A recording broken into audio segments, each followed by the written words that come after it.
All right. Hey, welcome back, Knicks fans. I'm here with Jersey Dre, and we're going to talk about the New York Knicks. We're going to talk about the first two games that the New York Knicks played, and we're also going to preview tomorrow's game versus the Orlando Magic. Before we go any further, before we do that, I really want to remind you guys to please make sure you like this video, subscribe to the channel, and send us an email so you can be entered into a raffle to win um, tickets to the Knicks game. And so if you're able to do that, if you can basically like this video, subscribe to the channel, send us an email, you'll be able to win a free ticket. Just reminding everyone to make sure you get a chance to do that. And we're just gonna get right into it.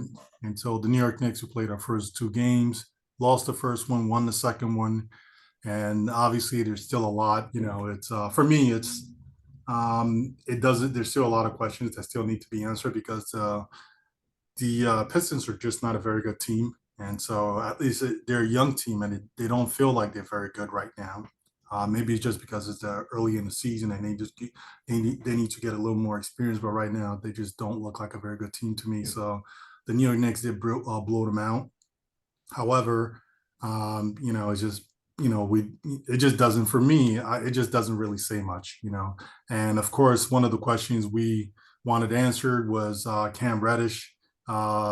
Is he going to basically continue, basically his play from the first game, and during the second game, he definitely cooled off. He didn't have the same game he had the first during the first game. The first game he basically dropped 22 points, 60% shooting, and he played pretty good defense. Actually, his defense first game was okay. It didn't seem very effective when you look at basically what he did against the opponent. So he allowed the opponent. He challenged 10 shots and allowed 6 field goals made versus the opponent. So it wasn't really it's his defense was okay, but I don't think it was as effective as it looked on when you actually watched the game, right? And so the one thing I noticed with the first game was obviously the first thing that popped out to you was Julius Randle. He played a really good game. He's continued the way he's been playing like in the preseasons. In the preseason, he essentially been playing good team basketball, moving the ball. He's trying not to basically go one on one too much. And actually, I felt like he kind of had a pretty good balance because that during the first game we definitely struggled, and so there were times when he actually had to just try to get us a bucket to keep us in the game. And so he did what he had to do in possessions where he had to get us a bucket. And so I thought he had a monster game. He had 24 points, shot 53% from the field, and his opponent. I'm trying to let me see what he did with the opponent. I guess he held the opponent to 50% field goal shooting because let me see.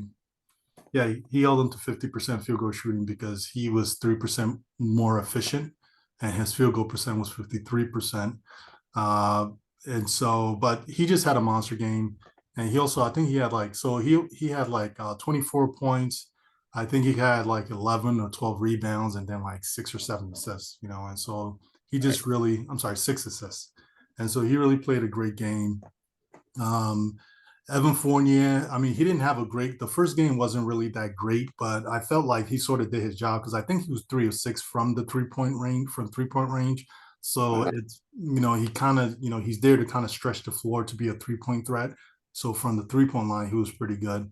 Jalen Brunson, um, Jalen Brunson did a pretty good job. He started off a little rough, and then by towards the end of the fourth quarter, he was actually you kind of look because I think early on he was shooting like maybe 40% or less than 40%, and then by towards the end of the by mid fourth quarter or towards the end of the fourth quarter, you look up he's shooting like 50% or slightly above 50%, and then toward he missed his last 4 shots and towards the end of the game and also in overtime, and so his field goal percentage dipped down to 40%.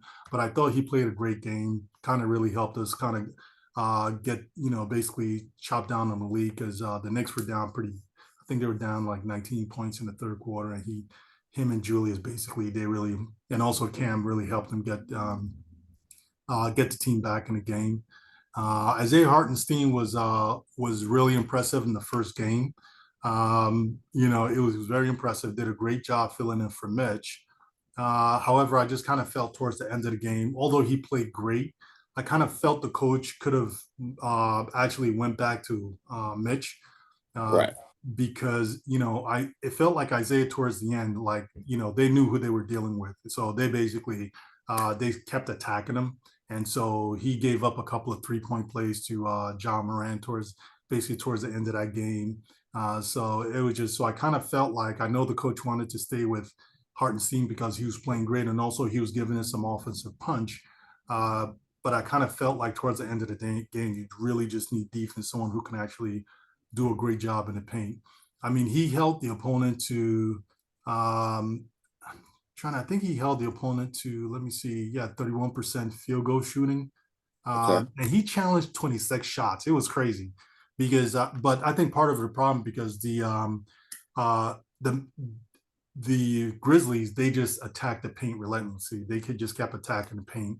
And so if he had the minute split with Mitch, I think it would have been a little more even. Or Mitch would have probably challenged a ton of shots too. Maybe like he probably would have. Mitch would have challenged maybe 14 to 15, and Isaiah would have challenged maybe 10 or 11 if the regular minutes if they played the regular splits.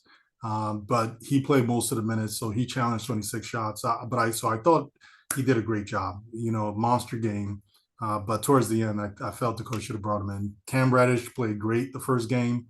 We were waiting to see what he would do the second game. And of course, the second game was kind of a little more like, you know, sort of like the Cam Reddish we know. Right. Both games are like the Cam Reddish we know, right? Like he'll tease you and he'll look great one game. And then the next game, he just, he doesn't look as great, like a little subpar. And so the second game, I don't think he looked that great. Um, but, the first game, he did great. And so Obi Toppin the first game, it was disappointing because it's one of the things I've noticed. Basically, I feel like he's definitely not aggressive enough on the offensive end. Maybe it's just nerves and he's like trying to get warmed up. But yeah, he needs to definitely be more aggressive because he's right now he's looking like a backup, honestly. Right. And so he's not looking like what I saw like towards the end of last season, like what some of us saw. And so hopefully he's gonna, pick it up and kick it into gear. Honestly, like I said earlier this season, in some ways, if he doesn't look like, let's say, even if he doesn't look as impressive as he did last season, and let's Okay. say Julius plays great, honestly, we need, in order for us to be a real team, a really good contender, a lot of times you need people on the bench that could possibly start on other teams. And so Sure. honestly, I'm praying like, Obi Toppin is a very good player still. And I'm praying Julius Randle continues the way he's playing. And I hope IQ picks it up. Basically becomes more consistent, like and plays the way he played in the second game. And I hope Grimes break out. And so if all those things happen and these guys are coming off the bench, I think the Knicks are going to be a very good team. And especially if Julius Randle continues playing the way he's playing. So, but Do you think go I want ahead. to say, do you think that how did you feel about Obi's second game? The second game was okay. It wasn't impressive to me. He made his open shots, but really what I want to see from Obi is like when that second unit is struggling, I want to see him be more aggressive, the way Cam Reddish is aggressive, right? Right. He'll basically, I'm not saying, oh, I know Obi loves to play in the flow of the offense, which is great. And that's one of the things I really admire about the way he plays. But I feel like sometimes if the second team is struggling, I think being able to be like, if you feel like you're that good, then you got to be able to like, just break the flow of the offense basically and go get the team a bucket, do what you have to do, or make a, you don't have to get the bucket yourself, make a play for one of your other teammates. But Right. so the second game, it was better, but it was kind of like, more of like a product of the system. It felt like his Yeah. success the second game. And so I wasn't extremely I wasn't like really impressed by it, So that's just how I felt about the second game. Better, but not impressed. You know. What do you think? Do you think that? So I think with OB, that comes with confidence, right? To be Right. able to say, "Hey, you know what? We don't have anything. Give me the ball, you know, and let me see what I can do." And I don't think he has that confidence yet. And I don't. And that has to me a lot to do with the coach because if I do, if I'm Obi Toppin and I say, you know what, I'm gonna the team is looking a little stagnant. I'm just gonna go out here and get this bucket and do something that I probably don't typically do. Now, Emmanuel quickly has that gene, right? Cam Cam Reddish definitely has that gene. Yeah. And I call that gene the Alonzo tier. You remember him? Yes, I remember And him. so, you know, but it's kind of where I don't know. Obi is to me is one of those guys who plays within within the system, within the offense, and to be able to break away from that, I don't know if he's ready to take that step just yet. I would love to see him do it, Yeah. but I don't think he just has that confidence to do it, to be able to go out and say, like RJ was born with that gene. He doesn't care if he shot 2 for 14 or 2 for 15. Hmm. It's not going to stop him from shooting. Yeah. Manuel quickly is the same way, you Yeah. know, and so, just kind of my as I'm still watching Obi, but I feel your pain, especially in that game one. Just wasn't aggressive. Hmm. He to me it was just extremely disappointing in so many ways. But I was glad to see that he played with a lot more energy that second game, Yeah. but I feel like what he will have to do, especially tomorrow. Well, tomorrow's game should be very easy. This game, Orlando hasn't won a game yet. Hmm. they they haven't beaten anyone, and the Pistons has already beat them. Okay. Yeah. So, so but this is one of those games where the New York Knicks would typically go in and shit. It should be an amazing game for everyone, but these are the games we lose, right? Yeah. And so what's going to be different about this game? And I know we kind of skipped over to tomorrow's game, but Hmm. um, I for me, what I'm curious is to see is Julius Randle going to still be that same guy from game one, game two, which playing within the system, seeing picking the spots where it's time for him to go one on one. One thing I haven't looked at was his turnovers. I mean, he had a couple of little bonehead plays, but not his normal spinning into a crowd of three people and then turn over. So I think to me, and I feel even this is a small sample size, these first two games, I feel he's playing better basketball than his All-Star season personally. Yeah. What do you I think? agree with you on that. Yeah. Definitely agree with you on that 100%. The way he's playing. And if he continues to kind of pick his spots, like you said, I do think he's. I think he's definitely going to continue playing the way he's playing, and if he keeps going, he's definitely going to make an All Star, and he's going to be another All NBA team is again. I mean, these numbers. I mean, last year you saw the numbers, but he was so inefficient that he was like, it's like it Right. just doesn't matter, right? Um, but yeah, this year, if he continues this year, I mean, it's gonna be really interesting to see what happens. And I think honestly, I think that if he continues playing this way, the Knicks are going to win a ton of games. I think the other thing they would have to do is if RJ struggles with his consistency. First game, he shot 17%. Second game, he shot much better, but again, it's the Pistons. They have their defense is just terrible. They're young, Right. and so I just need to see it a little more from RJ.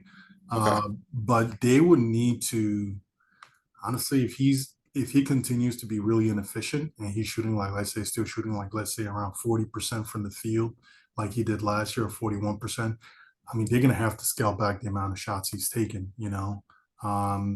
Like if he's shooting like 40% or less. You just can't let him shoot like, take 18 shots a game, even Okay. 15, So 18 how do you shots a scale game. them back? How would you scale them back? You know, I think it's more about talking to him and like teaching him how to pick his spots a little more, knowing what his strengths are. Right now, although it's only 2 games in, we know his strength is not finishing in the paint, and so um, maybe on work on certain moves where he has an option. I think we've talked about it before, where uh, if he has an option where it's more like a little more like a pivot or some kind of post move a little bit. When he gets to the Okay. basket, switch to some kind of post move where he's not like he doesn't have to leave his feet and then make a decision whether to shoot or pass. Maybe something where that gives him more of an option. I think it's just picking his spots a little better, and understanding like, hey, look, if you're not able to finish in the paint efficiently, then you need to, you know, really pick your spots when like high when you go to the paint, and against two. And so that's just what I think for him, what they have to do with him. That's the only way I see being able to scale it back and have him focus more on creating for his teammates, which he did the second game, and it kind of really helped. It felt like it helped him get going, open things up a little bit for him. Uh, Right. yeah. So But you know what? That would be great. But the only unfortunate part is with RJ, I think the only way you can scale him back is you're gonna have to sit him down. man, that'll be Yeah, a tough one. I don't see. Yeah. Yeah, I just don't see any way he could be on the court and say, "Hey, you know what? I want to defer. I'm going to Mhm. give it to this guy. Or I'm giving it to that guy." Yeah. He's just not built that way. You're right. Yeah, he's just not built that way. He's one of those guys you're gonna have to sit down and say, "Listen, you know, you're forcing these shots." And he's a volume shooter. I hate to say it, but that's what he is. And he's Mhm. and he's not efficient enough, and he hasn't accomplished enough to be able to get to warrant that. Hey, you know what? I can just keep shooting all night. You're not Carmelo, Yeah. okay? You're not Carmelo. Carmelo was afforded to be able to do that, but he's not there yet. And so I think and then that's where you can give more opportunities to somebody like Cam Reddish. You Mhm. know, Cam is just too streaky for me. Yeah. He's like Jekyll and Hyde. I never know which guy I'm going to get each night. So how do you trust them, right? We always say, who can we give the keys to, and to drive this ship. And right now, I still would say it's probably Jalen Brunson, but I felt like even with that game one in overtime, he was just forcing, Yeah. shots that I think he would typically make. He just wasn't making. I'm not even gonna say he was forcing. I think those Mhm. shots most times he'll make it more than not make some of those empty shots. And so um, I thought that game one was a very winnable game. Mhm. You know, I was curious once I started seeing. I thought Tibbs was going back to his old ways of running the starters into the ground. Um, I did feel like he could have brought Mitch in, for a few more opportunities. And why didn't he bring in Jericho Sims? I mean, there was no reason, Hartenstein should have played 40 40 minutes there. minutes. Yeah. Yeah. 40 minutes, I you know, agree. and a healthy Jericho Sims. What are we doing? We got to find minutes for this kid.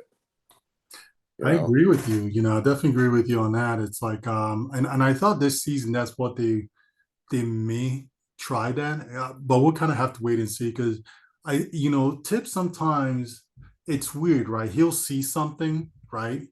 Um, and he thinks it's the formula for winning, right? But right? sometimes it's like fool's gold, like the whole Alec Burks, experiment at the point guard. I mean, there were certain statistics that you would look at, like for example, I think that all the teams, basically the teams, every time, all the teams that had him on it, all the combination of players of combination of 5 players that had Alec Burks tend had the highest net rating. Okay. And so I think because of that, the coach then thought like, okay, the reason why we play pretty well is because of Alec Burks. And so since we don't have a point guard, and he can bring up the ball. So let's just play him at the point guard. But it's but if you watch the game, you can tell like, okay, I think you after a while you would figure like, okay, maybe you should try something different because Alec Burke is not working and they're losing a ton of games. But he didn't want to do that, and so I kind of feel that same way about maybe Isaiah Hartenstein. He played great, but then it's like there are things that had like towards the end of that game, like I said, he gave up basically two two 3-point plays. Mitchell Robinson giving up like two 3-point plays like that. That's just not happening. Mhm. I mean, like Mitch. The other thing, Isaiah Hartenstein that first game, he challenged 26 shots. I think only let me see, he only and 8 made field goal, which is great. 31% shooting, that's great. But Mitchell Robinson, the one people don't even Mitchell Robinson basically there was 9 contests and he only allowed one, and that was to John Morant. And so, like, I think people were feeling like, like basically going back to Mitch would have been silly because Hartenstein kind of helped get you the lead back. But when you need a stop, like, are you telling me you need a stop right now and you're going to trust Hartenstein over Mitch? So to me, I thought, like, I can understand I mean, Hartenstein played a hell of a game, but he should have put Mitch like towards the end of that game to bring him back in. And he didn't. And I think that was part of the reason because Hartenstein gave up those 3-point plays. And also there was a couple of possessions where they really struggled getting a defensive rebound. And that's going to be the story with Hartenstein in the game. We're going to struggle rebounding when he's in the game a lot of times, especially if we're playing Exactly. against a good rebounding team. Right. And we know we have Obi, who's not a strong rebounder either. So when you put Yep. Hartenstein and And Obi in the Obi. game, you better hope you have some great guards who can rebound because we're going to be in a world of trouble. Yeah. I mean, it's just the inevitable, Yep. and, and that's where those times where, hey, Jericho Sims. I mean, he at least Jericho Sims has at least one or two post moves, Yep. that he still hasn't necessarily mastered, but he can be pretty effective with it at times. And so, but I feel like you got to you got to figure out some time for this kid. You can't wait for Mitchell Robinson to get hurt and say, all right, well, now we can open up some space for you to get on the court. That's just insane, you Yeah. know, and you may have times where you may have to move, you know, um, Hartenstein to the four and put in like a Sims or somebody at the five and just go really really big ball, you know, and kind of twin towers, the old San Antonio Spurs with David Robinson and Duncan. Sometimes you do it, and that's the thing about Tibbs. He doesn't get creative. That's one of my biggest faults is with him is that he plays such a traditional style of basketball, but he doesn't look outside. Um, and say, hey, you know what? Let me try something different. And let's see if teams can adapt to what I'm doing differently. But he's always figuring out ways to adapt to what teams are doing. You Yeah. know, and and that's one of my biggest gripes with him. You know. Yeah. I definitely agree with you on that as well. Yeah. The lack of experimentation is an issue with Tibbs. And it's just something, I think it's just something that's here to stay, unless, the only way any of that changes if like, if they have a bad season and they have to walk away from Tibbs.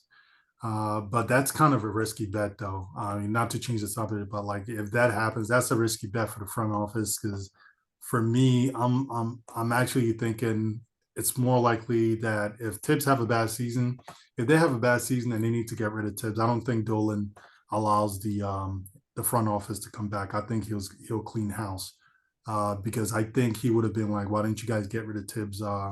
Year two after that bad season. So I think it's risky what they're doing. Although, I think that's not going to happen. The way if Julius continues playing the way he's playing, and with the addition of Brunson, I think the bottom is 41 games. I mean, Tibbs will have to really screw up like royally. Honestly, that's the only way that we don't make it to a play-in, and the only way we win less than 41 games is going to be coaching. That's just my opinion about it because I just don't see any other way. But Well, yeah, yeah. Well, I go ahead. barring any key injuries, you True. know, Yeah. Yeah. barring any key injuries, and I guess prior to that we would have to look at trajectory of like, where do they think we would have kept going on pace? Mhm. And so it's gonna be an interesting season. I'm really really really looking forward. We have a lot of things to be excited about. Mhm. Even though we didn't draft anyone, but what's the guy? Keels, Mhm. and I believe Clyde said we should have probably left him in college. Only, I, only Clyde could get away with saying that. The living legend, right? yeah. He doesn't suffer any fools. He's tired of trying to sugarcoat stuff. He doesn't even want to lie anymore. So Right. it's like I get him. He's too old to be trying to lie and honestly, in my opinion, I felt like they should have drafted the guy they sent to the Pistons, that young kid. And I know everyone is like, what are you going to do with like a young center he's like the youngest player in the league. Who cares? You got to go for talent. Absolutely. We're not that good. You got to go for best talent available. If you see a really good talent, and also I was surprised that they sent Jalen Duren to the Pistons because it was like if he's sitting there, uh, you got to get him. The one person I was thinking that I was totally wrong about was Johnny Davis. I thought his game was going to translate, and right now he's really struggling. Like when you look at his game, he seems like he's very comfortable. He seems comfortable like getting in the paint and all that stuff, but he's shooting terribly. He's really struggling with the Wizards. But yeah, the other person I was thinking I was going to be there at 11 was possibly I figured it was going to be someone who was going to drop either Duran or Johnny Davis, and they had to take one of them. So I was definitely surprised when they didn't take Jalen Duran when he was sitting there, and they sent him to Detroit, which that didn't make any sense to me. Um, but Well, like, you know why? You know but what that was all about? what do you think that was about? It was all about setting up, a some trade scenarios for Donovan Mitchell. Oh yeah, okay, yeah, that's true. That's true. Everything, all those moves were all, little chess game pieces, moving them around to go after the big fish. To have enough draft capital to get to Right. get Donovan Mitchell. Honestly, I think first of all they overestimate how much, and I've always said this, they overestimate how much these protected picks are worth. these these protected picks ain't worth nothing. The only good protected pick that they have is like the one with the Bucks. The Bucks Right. protected pick is only 1 to 3. And honestly, the only reason that one is interesting is because the Bucks they tend to be injury prone, right? And so you can easily have a season. Um, they could easily have a season where Giannis gets injured and basically, and they might be in the plan or even and there'll be like sixth or whatever, or even possibly even miss the play. I don't think they'll miss the playoffs. The team is too good even without Giannis. But possibly, where we can get like a decent pick, something like top 20 pick if Giannis gets injured.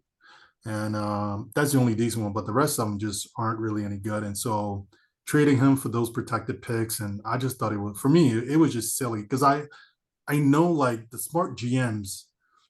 they're not going to, smart GMs are not going to value protected picks. They're going to be like, that's as good as a second round pick. What, like they're going to want unprotected picks.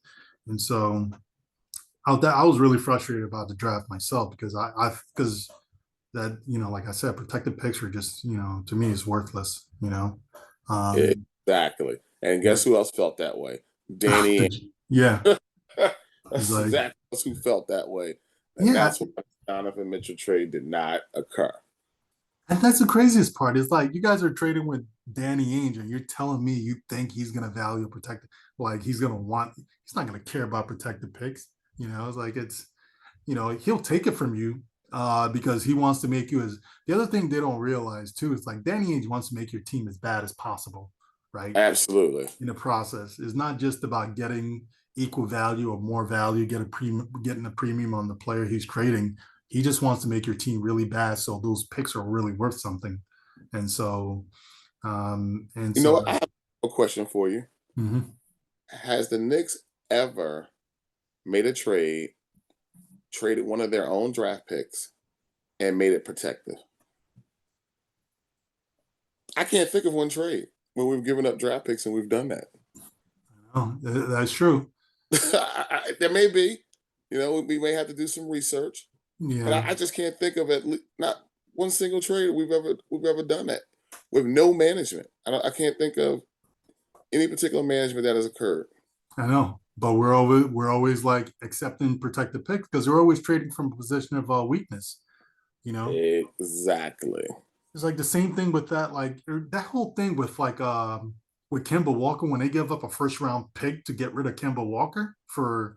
I know all of it is around the whole trade and also being able to also get Jalen Brunson. I know all this has a lot to do with Jalen Brunson signing and also trying to get Donovan Mitchell, but it just felt like a lot of wasted moves. And it's like honestly, they didn't have to even sign Jalen Brunson. I'm wondering if they could have just waived Kemba Walker when they would have had to waive Kemba Walker to be able to sign you. Because Jalen Brunson, it's like basically a new cap year, right? So they had to sign him like in the off season. So it's not like it's if you waive like Kemba Walker in the previous season, like I don't know what the rules are if it's going to be against your cap. If it's going to be a cap hold the following season, I don't think it would because you traded him the previous season. So a lot of that whole Kemba Walker thing and Jalen Duren, obviously Jalen Duren, we know is because of like the whole Donovan Mitchell, but it didn't work out. So it seems silly that they did that whole Jalen Duren thing. But the Kemba Walker was also really fishy to me.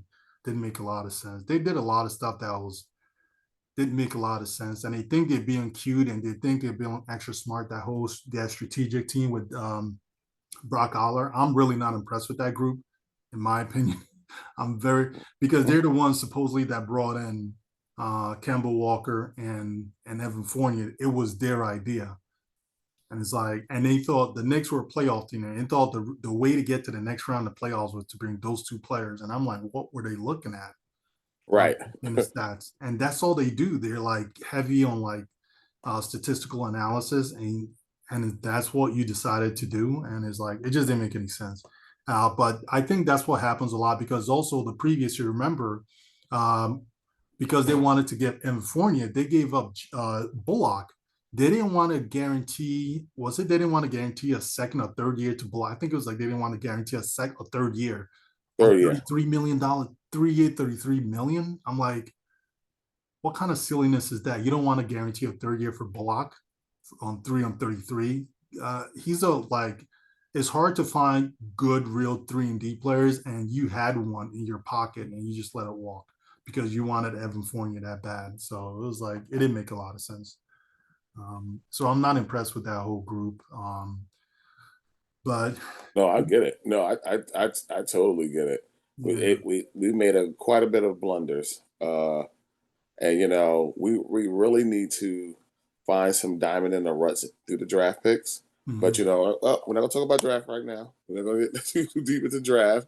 yeah, Um, but we do need to at some point, you know, we got to find those Nate Robinsons, those David Lee guys in late drafts. mhm, I mean, we did find quickly. We'll still figure out what he's going to be. Um, but and Mitch Robinson was a steal. We got to admit that was a steal in the second yeah, round. yeah. What do you think Uh, about quickly though? Like, what do you think about how he's been playing the first 2 games? well, the first game was awful. Yeah. Um, I felt like I told you before, that I don't think that second unit knew how to play with Cam Reddish. They didn't know how to, work around him. He's gotten hot. He's already aggressive. He doesn't see a shot he doesn't like. Every shot he takes, he likes it. And so um, I think they just kind of struggle playing around him. Like even Derrick Rose was struggling, which I was surprised. So, for the most part, that whole second unit, um, outside of Hartenstein, uh, struggled playing with Cam that game. And now then you look at the second game, regardless of the team, Mhm. uh, they all came alive. Yeah. Obi, quickly, Rose, everyone looked great. But who didn't look so great was Yeah. Cam. Reddish. Yeah. Yeah. It's like I still, although he had that great first game, and he kind of made everyone look really silly for criticizing his preseason. But I mean, the second game kind of makes you think. I mean, we have to see a lot more, right? To see what's Right. really going Sample on with size is him. way too small. Yeah, It's way too small. And what he showed me in that first game is that he has it in him, yeah, right? You are very well capable of taking over a game in need be. hmm Kind of again, he's like a bigger version of J.R. Smith, if you ask me. yeah, You know, if you think about it, hmm because Cam hit that 3-pointer um, to send us into overtime. yeah. That was a clutch shot. That was big You know, clutch. Yeah, that was an extremely clutch shot. And to be honest, I didn't feel comfortable with him shooting it. And when it yeah, went up, I said, "Oh boy!" And lo and behold, he was able to knock it down. I would think someone like a Jalen Brunson would be more consistent hitting that kind of shot at the end of the game. yeah, Uh, RJ, oof, you never know. But he's yeah. not. But one thing we do know is he's not afraid to take the shot. That's for Yeah, sure. yeah, he definitely isn't. Honestly, with a jump shot, a 3-pointer, especially if it's spot up, maybe RJ like because he's got that. It's weird. Does seem to have like sort of like a clutch gene. But if you're telling me RJ drive to the basket and make a shot, I'm gonna be like, oh no, that's where I'm gonna be like, no. But um, Exactly. it's Or like it's or expect him to knock down critical free throws. true. Yeah, that's the other thing. It's like, I mean, he was talking so much about making free throws this year, and he's like, I think he might be like probably in the low 70s this year. So I was like, yeah, he's still sort of like, seemed like it still might be a struggle for him this year. Right. But yeah, so And yeah, I've always IQ. wondered why NBA players struggle with free throw shots. Like to me, it's just your job, right? hmm And free throw shooting to me is just a rhythm. Yeah, If you shoot 100 shots a day, it's impossible to me that you should be shooting at least 60% or better. It's yeah, just I always was baffled like by like Shaquille O'Neal type players who just were just terrible at the free throw line. Um, and so yeah, but I think it's an area that can easily be improved. I think it's one of those things that when you practice, you got to think about it like an NBA player. mhm, You're most days you're spending about 2 hours. If depending on your travel schedule during the season, they're not able to. They have more open gyms for them to go in and they do more film session. mhm. And I'm sure Tibbs is pretty old school where they're still getting in, at least an hour or two, on the court work. And then they're weight training. They're doing, but you can come to practice early, you can stay late. We hear these stories about Emmanuel quickly will be topping in the gym at midnight, or they're Yeah, still shooting after the game, and they're just, they didn't have a good game. They're still putting in work, yeah, and I just think that's where those areas where RJ, you know, I think I do believe that RJ trains hard as well, but I mhm. think that's just an area where we got to see a significant improvement in RJ. I mean, if he shoots 80%, he's averaging 24 a game easily. If he's shooting his free throws at 80% or better. Yeah.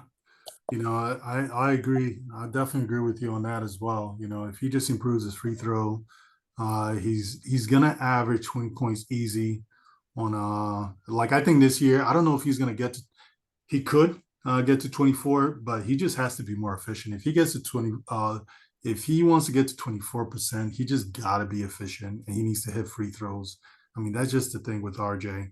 But yeah, going back to IQ, it's I still need to see more because I'm just really shocked by I just got to see more with all these guys. Obviously, it's only 2 games, but he didn't shoot that great in the preseason, in my opinion. I mean, he has some decent. I think he ended up shooting pretty okay. Maybe was it like 45% he shot in the preseason or 44 and a half, something Yeah, like yeah, that. yeah. It was I want to say I think it was a little bit less. I think it was in the high 30s Oh, really? actually. Okay. Like So maybe around 38 or so. Oh, okay. So I'm definitely confused then. And then the other thing too is like he's supposed to be our best 3-point shooter, but I think his career average in the league might be like maybe 35, 36%, maybe like from three. And so I mean, like that's just, I mean, like maybe his shot selection. Honestly, at this point, I don't care. Like, we can't call him our best 3-point shooter if he's like, if he doesn't make them. It feels like like it's. I mean, and like I said, this is the Detroit Pistons, so I'm not like, whatever these guys do. This game is not to me is not that impressive, because it's the Pistons. So for him, for in terms of for IQ, we still like I feel like I'm still like waiting to see a lot more, and I'm really like eager to see a lot more to see what's going on with him. And but the crazy thing is like a lot of things are going to be erased because if Julius Randle continues to play the way he's playing, and Jalen Brunson, and I think Jalen Brunson is going to have a decency. It doesn't matter. He's too steady of a person, and I think both of those guys alone, even if Julius Randle reverts back to last year's Julius Randle, just having Jalen Brunson alone gets the Knicks like 41, 42 wins. And unfortunately, I think that's going to kind of like bail the front court, I mean, the front office and the coach out on a lot of stuff. And so, Well, um, yeah, definitely, definitely. yeah. But there's just so much questions that need to be answered with this team, and also Quentin Grimes is still injured, so we don't know when he's gonna play. It looks like he's not playing anytime soon. No, I haven't heard anything about it. Do you know if he's playing tomorrow? He's not. So it's just like, and they were making it seem like, oh, just being precautious. We're just being very precautious, not a big deal. But the thing about Quentin Grimes, though, I've always felt that even with the whole Cam Reddish thing, I know they were saying, they're gonna basically is going to be about minutes. Is going to be a meritocracy this year, and if you play well, you get playing time and all this other stuff. I don't know. I think that's kind of bold, because you can't have front office make all these moves, right?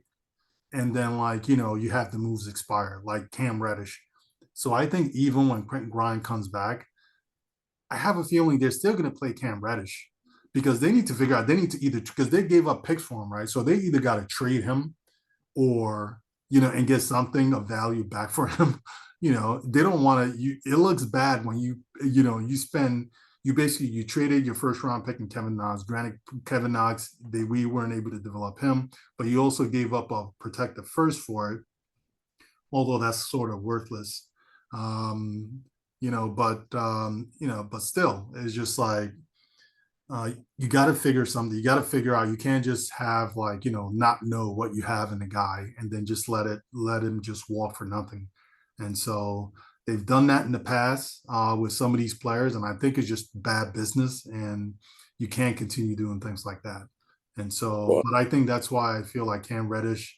Uh, I think they're going to continue playing him because at the very least, to tell you the truth, he gives you defense.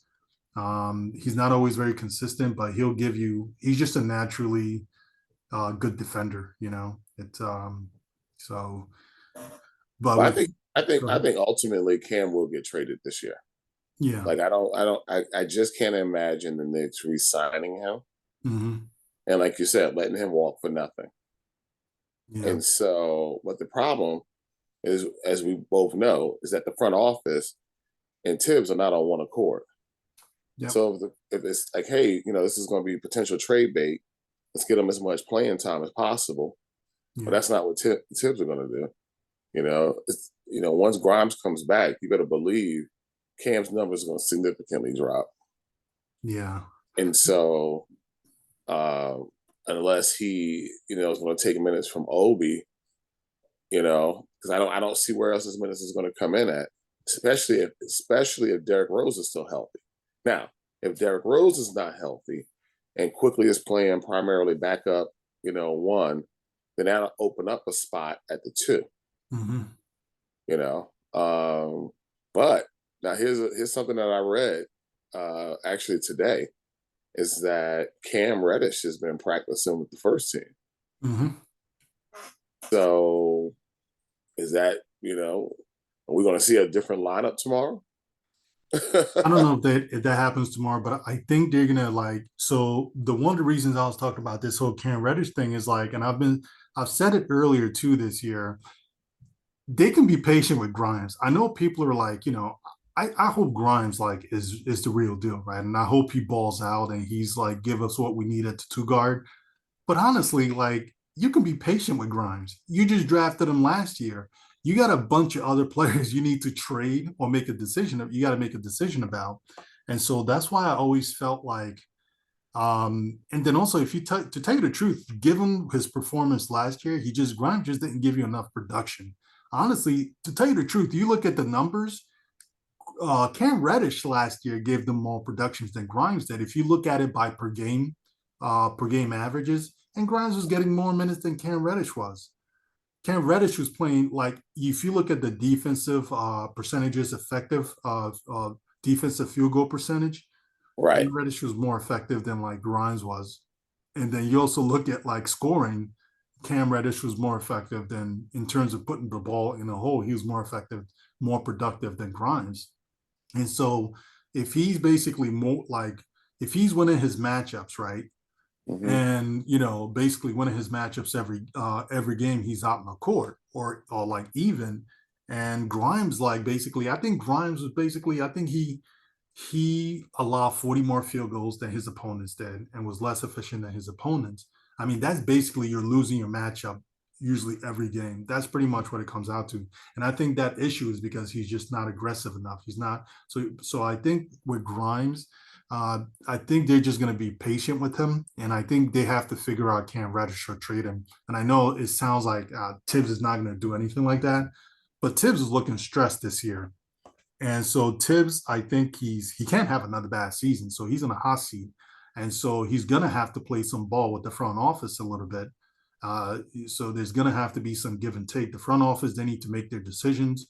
And so, for example, if like Tibbs have a lackluster year, he wants to make sure like the front office don't cut ties with him because like they might feel like, okay, we might need something better because he's not gonna get us there.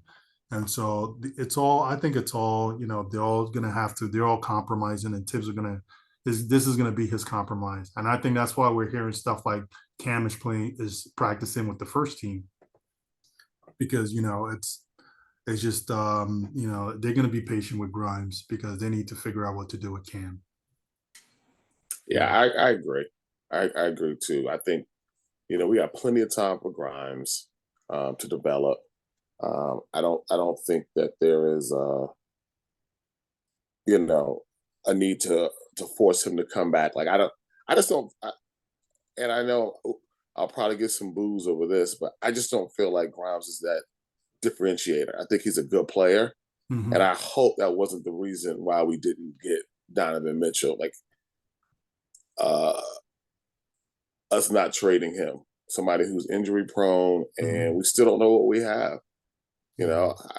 know, I've argued with other folks in other chats regarding Grimes. I was like, you guys are making it seem like he's the next coming of Allen Houston. Yeah. I know that's blasphemy to me. Like, that's just crazy. It's like Allen Houston was like from his rookie year, he was shown when he was at Detroit.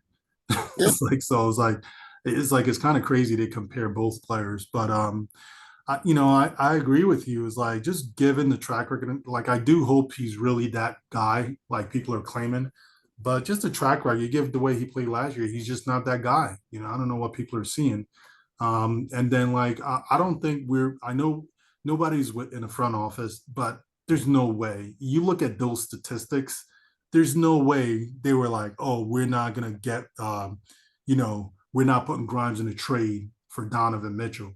I mean, like to me, that's just crazy because, like I said, the stats, you just look at those stats, it's just not there. Every metric you look at Grimes, it doesn't show that like he's that dude on the offensive end. right. Even defense, you kind of look at some of the splits. I know like people were talking about his isolation defense versus like pick and roll defense. Like I know supposedly his isolation defense was like really good. I think the percentage isolation defense was pretty good, but I don't know. It's just when I look at the overall defensive percentages, it wasn't that impressive. I think he was like a 45, 40. over 45%. He allowed over 45% shooting. So that's just that's just what I think with that. And I don't think that was the reason why we didn't get Donovan Mitchell. I just think Utah didn't really. I don't think Utah really wanted Grimes, in my opinion.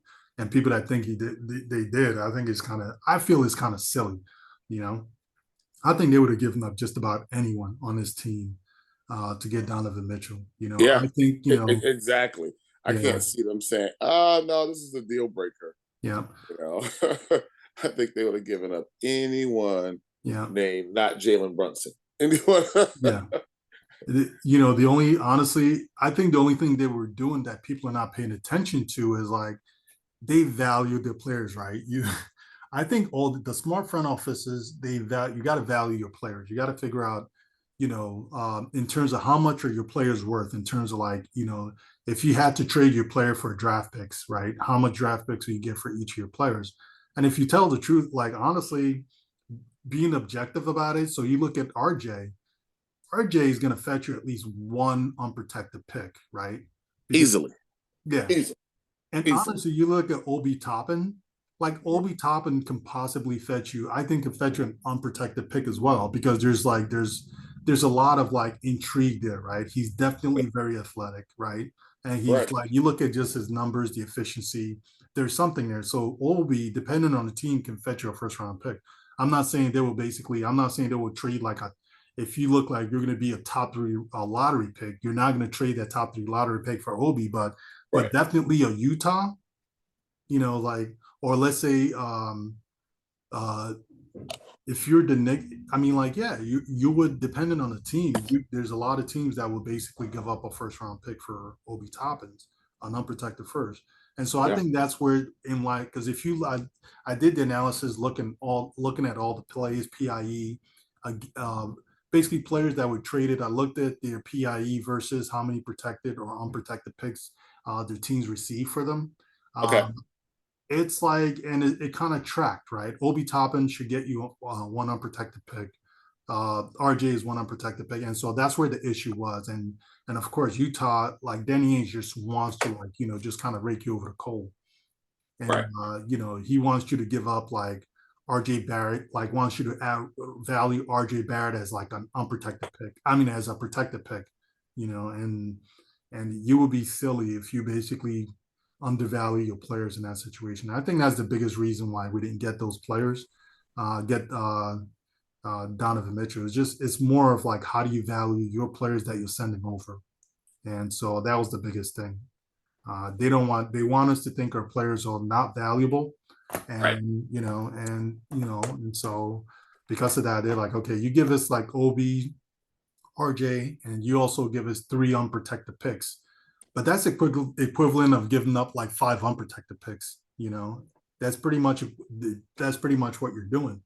And so and the Knicks, I think they were smart from that standpoint. They're just not going to do that. But Oh yeah, I agree. I feel like RJ would net you at least a lottery pick, another at least a lottery pick in a potential young player, on a rising young player. Like I yeah, wouldn't even just I would for RJ, you would have to give me at least a lottery pick and a potential rising young player.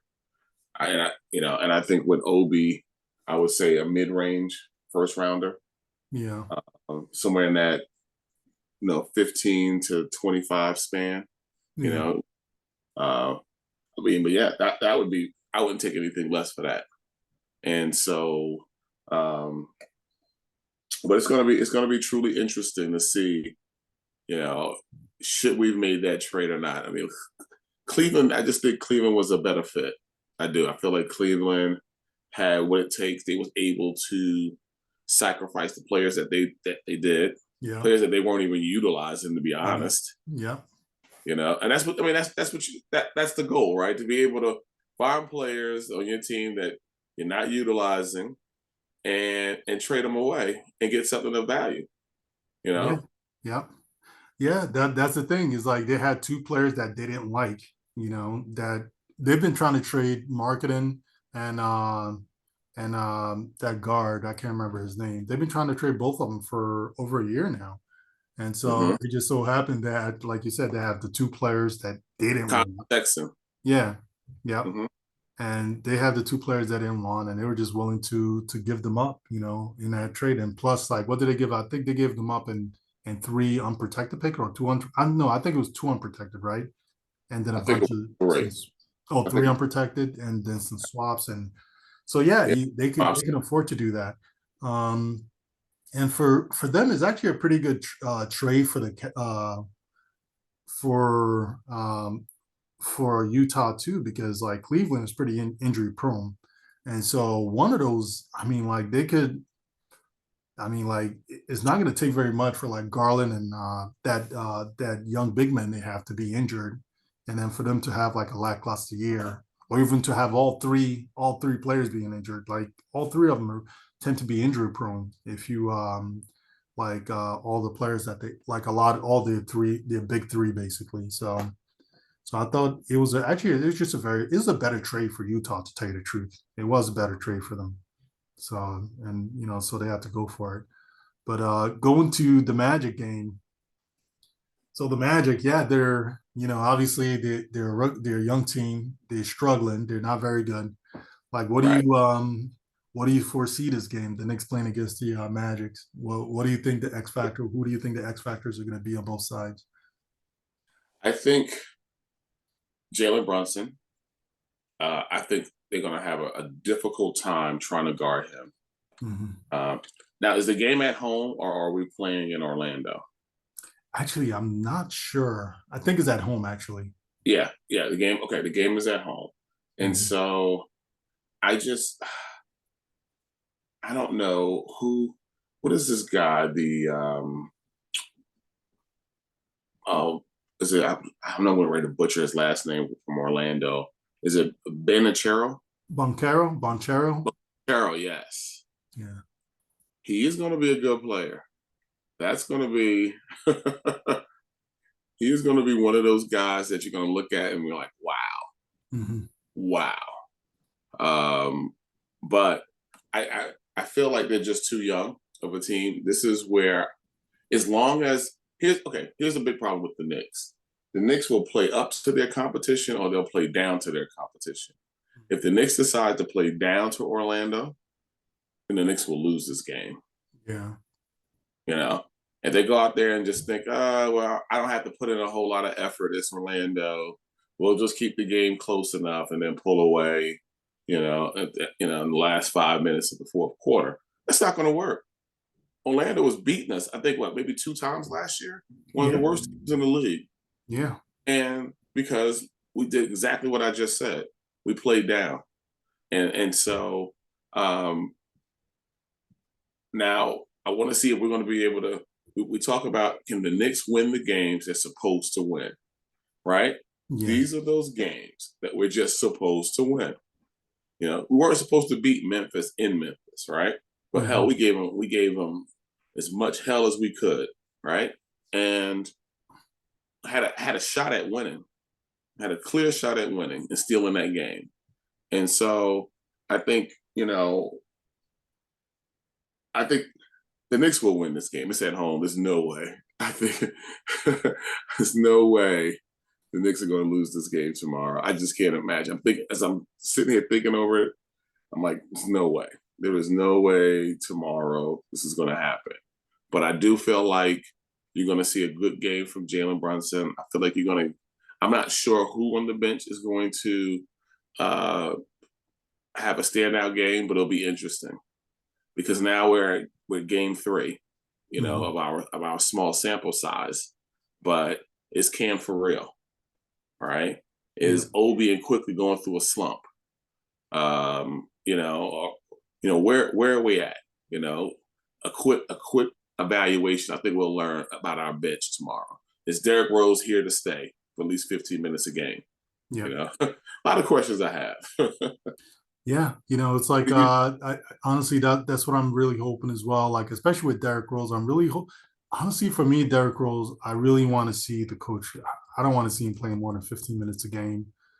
First game he played 12 minutes. The second game, he played 16 minutes. I think that was a little too much, in my opinion, because I just don't, honestly, he's just that old. I just don't see Derrick Rose. If you play him regularly anywhere, like around, I think you're risking it at around 20 minutes a game. I really Okay. think with Derrick Rose, you really have to like, I think we need to save him for the playoffs. So I think we have to play, he really needs to be playing less than around 15, less than 15 minutes a game. And I really hope the coach does do that. And if we do that, I think we're going to have a good season because at least he's going to be there all season. If he's only playing less than 15 minutes, I think for the most part, he'll be like, mostly there all season to kind of help guide that second unit. And especially when they're like, let's say when IQ is struggling, he can basically step in and just kind of help stabilize things on that second unit. Um, in terms of like the game tomorrow, like it's I think with the second unit, like I said, did Derrick Rose, hopefully he plays close to 15 minutes to help stabilize it. I think, the thing I'm a little nervous about is Julius Randle on the defensive end. Okay.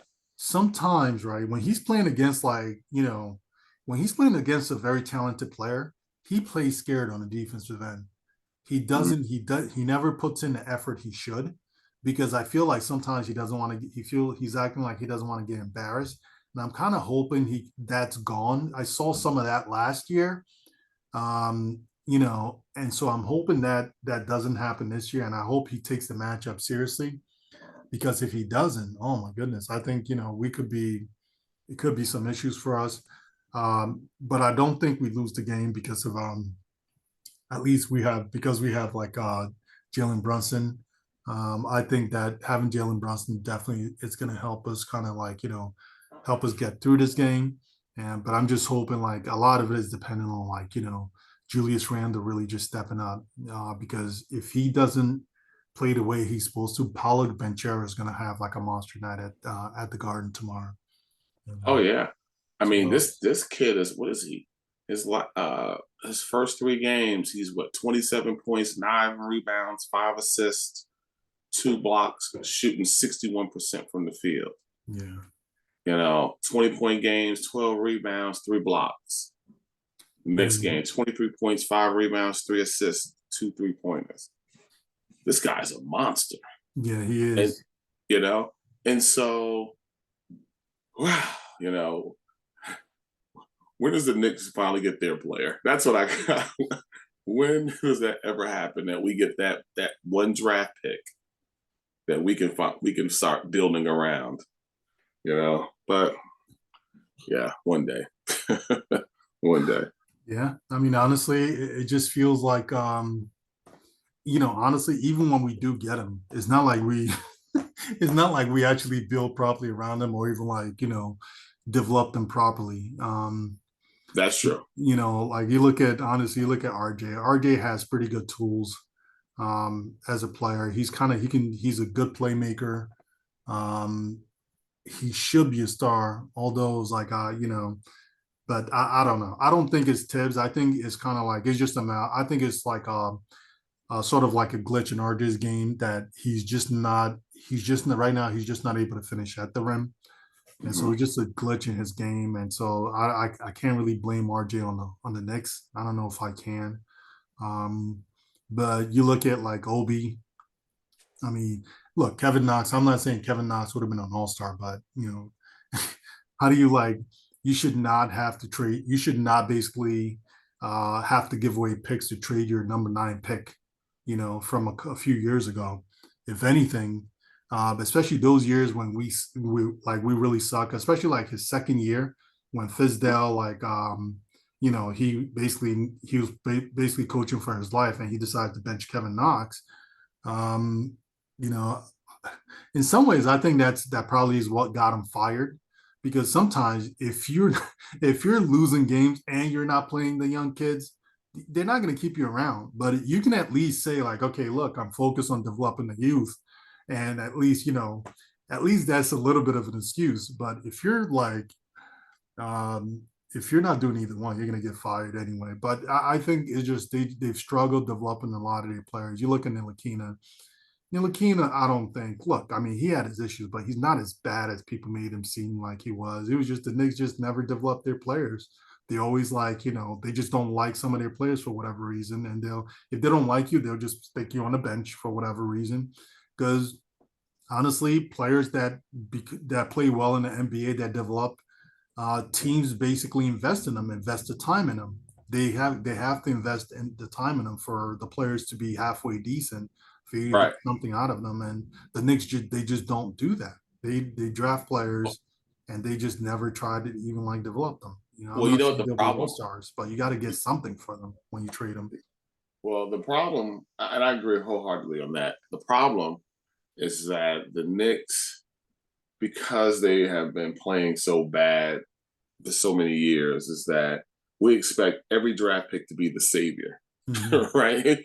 We are looking for that one person to come save us from our misery, right? Yeah. And when that person doesn't live up to half of those expectations, creates the problem, and we're already ready to ship them out. They're a bust, they're a bum. We just don't afford our players the opportunities to develop. Yeah. And we just never have. And so, I thought, once we drafted, KP, I thought that, was going to start being like our turning point. But he was never made for New York, as we know. He was just never built for the bright lights. That's why he cried when, don't get rid of Carmelo. Please don't get rid of Carmelo, because he just never wanted, to have all that attention on him. And if you notice, he'll only play in places where he can be that second fiddle. He doesn't want to be the number one person. So Mm-hmm. um, I think we just missed the ball. We missed the ball, Donovan Mitchell, because of um, Phil Jackson, forcing this triangle offense. Yeah. And I think Donovan Mitchell has some. Also, they wanted to look at some of. No, that wasn't his paperwork. What was the guy that we didn't draft that draft? And he was like a slam dunk guy too. But we ended up trading him to Dallas and a couple of other places. Actually, we traded him to Derrick Rose. I cannot think of his name right now. You know who I'm talking about? The point guard. Point guard. Um. Oh wait. Was like Dennis Smith Jr. Dennis Smith Jr. Yeah. Yes, Dennis Smith Jr. Because we were going to draft Dennis Smith Jr., but he didn't furnish his physical paperwork, and Mm-hmm. so there was some concerns there. And then we had then there was Donovan Mitchell, who they said had Dwayne Wade type tendencies. I remember reading his draft profile, and it kept talking about this guy had New York roots, uh, and they actually, they took him out to dinner and had conversations with him, and we Still missed didn't draft him. it. We've missed it. And Kevin Knox, I wanted Kevin Knox. I felt he was a Kentucky product. I was like, we can't go wrong with a Kentucky product. Yeah. We just can't go wrong with him. And his first season, I mean, he was way more aggressive his first season than any season he's ever played with us. And He was but rookie of the month in December that year, his rookie season. yes, yes, yeah, Honestly, I think with Kevin Knox, it was just bad organization and bad coaching. It's bingo. like he like the funniest thing, Fizdale, his first year, and his first year, I think it was like 4 or 5 games into the season. I think I was like one of the probably the first fan, or one of the first fans was like, "Yo, this guy is full of crap. They need to fire him." And it was only like because the whole thing was like I remember he was talking about kill what you eat, and he was talking all this stuff about defense. And honestly, to tell you the truth, that team he had with Kevin Knox, right? He had the option. He should have just surrounded Kevin Knox with defensive players. I mean, like they sucked anyway. The team sucked, right? He should have just had okay. You could play Kevin Knox, but you got to start Ntilikina. You also had to start like Damian Dotson.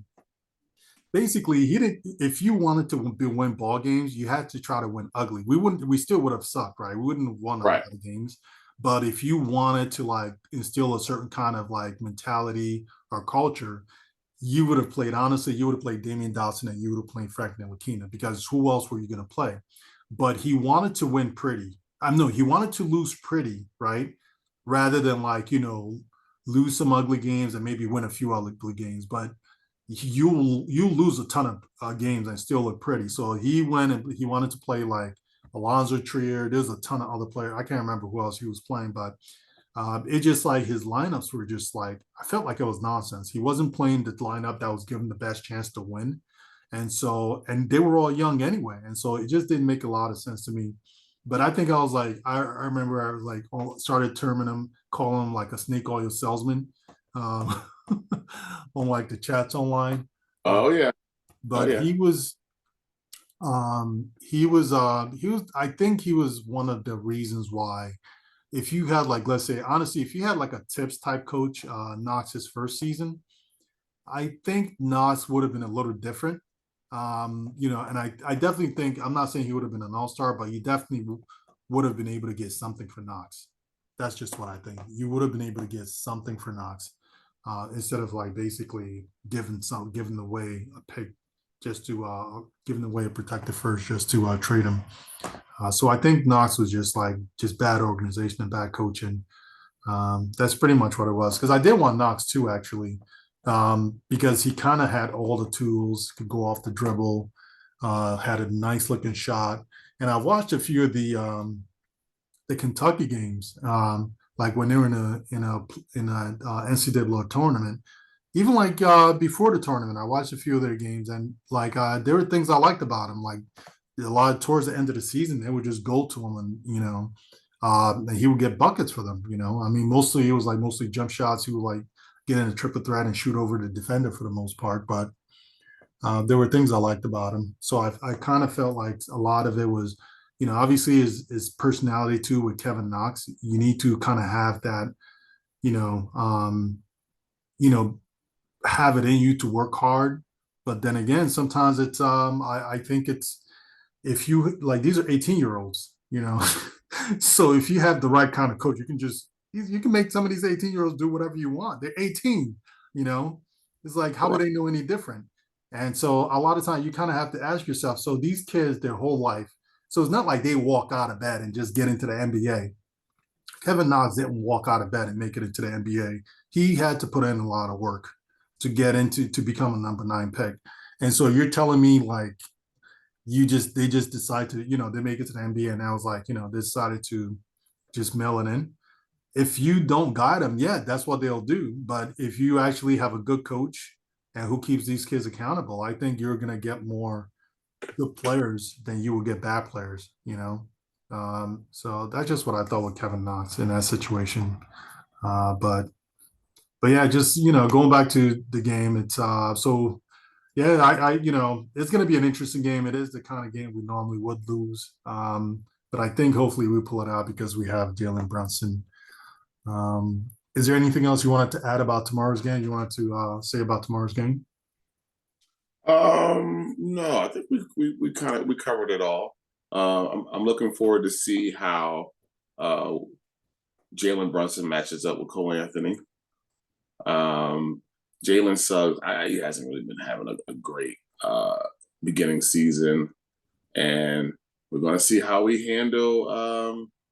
Is it Bonchero? Bonchero? Yeah, yeah, Yeah, that's the factor. That's the person I'm worried about. yeah. Everyone else, I think, is manageable, including Bobo. I Everyone know, else is, man. Yeah, uh, you gotta hustle. Bobo is not, he's not going to give a second effort. right, exactly. So Exactly. yeah. But all right, so that's pretty much it. And so everyone who's watching, please make sure you like the video, subscribe to the channel, and we'll catch you guys on the next on the next stream. Everybody, please have a good night. Enjoy the game tomorrow.